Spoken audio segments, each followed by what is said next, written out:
কল্যাণী মণ্ডল ছিলেন উত্তম কুমারের সহ অভিনেত্রী। স্বর্ণযুগের দাপুটে অভিনেতা অভিনেত্রীদের সঙ্গে বড় পর্দায় একসময় চুটিয়ে কাজ করেছেন, আর এখন কাজ করছেন সিরিয়ালে। বড় পর্দা থেকে তার কাছে ডাক আসে না, কিন্তু কেন, সে কথাই শেয়ার করলেন ট্রাইব টিভির সঙ্গে। আর দিদি, ধারাবাহিকে কত বছর হলো যদি জানতে চাই? অনেক বছর। যবে থেকে কলকাতা শহরে ধারাবাহিক না, সেটা না, ধারাবাহিক তো এসেছে।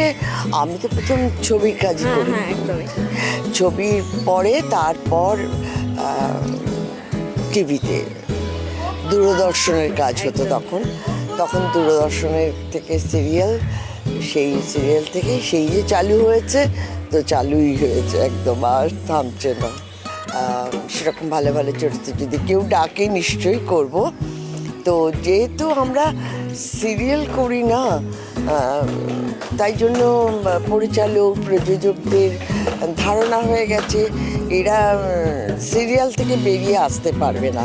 তা কিন্তু একেবারেই নয়, আমরা সিরিয়াল করতে করতে ছবির কাজ করতে পারবো। এটা তো আগেও করতে। হ্যাঁ, আগেও করতাম, কিন্তু এখন তো দেখছি কেউ আর ডাকে না।